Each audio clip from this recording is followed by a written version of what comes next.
The more struggle against what you don't want, the harder it is for you to achieve what you want. Marahil narinig mo na ang salitang alignment lalo na kung patungkol sa law of attraction ang pinag-uusapan. Pero ano nga ba ang alignment? Yan ang ating pag-uusapan at ang 5 steps to get into it according to Abraham Hicks para makamanifest ka ng iyong mga pangarap sa buhay. Kaya kung gusto mong malaman yan, panoorin mo ang video na ito.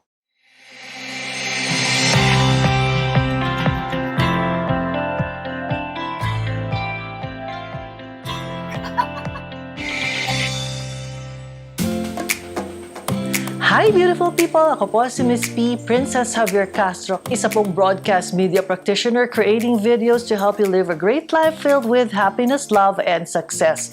Kung bago ka sa channel na ito, please consider subscribing. Pindutin mo na rin yung all para updated ka sa lahat ng mga videos na ina-upload ko. Si Abraham Hicks is one of the most influential teachers of the law of attraction.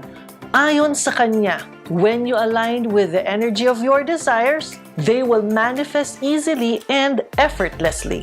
Dati, 3 lamang ang hakbang na ito, pero recently, ginawa na niya itong 5. Ano muna ang alignment? Madali kong ma-describe ang alignment in terms of how you feel. When you feel good about a certain subject, you are aligned with that topic. Ang iyong alignment ay pwedeng magbago-bago. Dumidepende to sa kung anong usapin o anong paksang pinag-uusapan. Halimbawa, well-aligned ka sa subject about money. Maaring maganda ang kalagayan mo patungkol sa usaping ito. Pero pagdating sa pakikipagrelasyon sa mahal sa buhay, nawawala ka sa alignment dahil dito ka mas may problema. Alignment can also mean when you feel wonderful, parang inspired ka. Yung alam na alam mo ang mga susunod mong gagawin. Ang tawag ng iba dito ay state of flow. Parang sa driving, you just know which lane goes faster. And you know when to switch lanes. You have the right timing.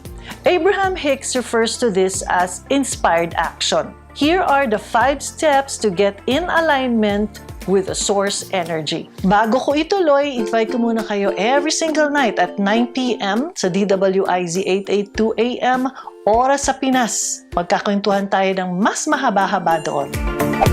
Number 1, you experience contrast.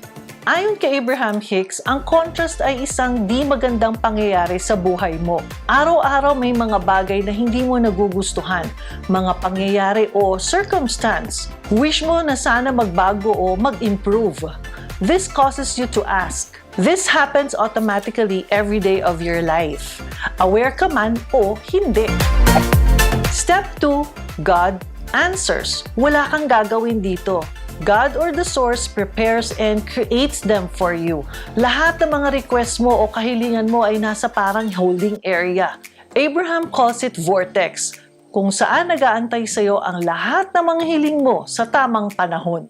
Kung handa ka na, lahat ng iyong gusto, iniisip mo pa lang, sa Diyos, it's already done. Pwede mong lahat ito makamtan. Step 3, align in the vibration of your desire. This step is the most challenging for most people.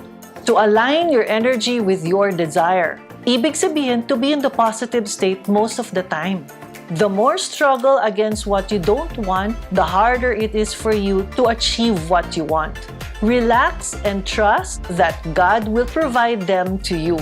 Makikita mo in so many ways ang tamang daan na dapat mong tahakin para makuha mo lahat ng iyong mga mithiin sa buhay. Ibig sabihin, being alignment means you trust God at kahit na wala pa ang mga request mo sa Kanya, okay lang yan sa'yo. At patuloy mong ina-appreciate ang lahat ng mga blessings na naibigay na Niya. Step 4, consistently maintaining your alignment. Sa totoo lang, sa 3 steps na aking mga nabanggit, yun ay enough na para makapag-manifest ka. In this step, you always shift your emotion to feeling good. Actually, I manifested my Europe trip and my US trip using these steps. Ikikwento ko yan sa mga susunod kong mga videos. The exact methods and tools para ma-manifest ko ang mga trips na yan.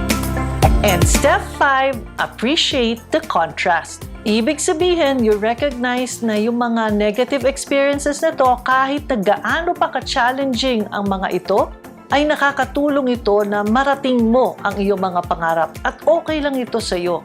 Kung sa iba, kung ang mga pagsubok ay itinuturo nilang balakid, sa iyo ito ay mga blessings na maraming pwedeng maituro na aral na makakatulong patungo sa pagbabago ng iyong buhay. Kung nananatili sa step 5, naniniwala ka na di ka pababayaan ng Diyos. Naniniwala na naninirahan ka sa mapayapa at mabait na mundo. And all is well in this world. When you start to embrace these step processes, you will manifest better. Sana nakatulong ang video na ito sa inyo. I encourage you to try them and let me know your experience. If you like this video, please give me a thumbs up. I-share mo na rin sa mga friends and loved ones mo, the people that you care about, so that like you, they too can live a great life. I'll see you next time. To be continued. To be continued.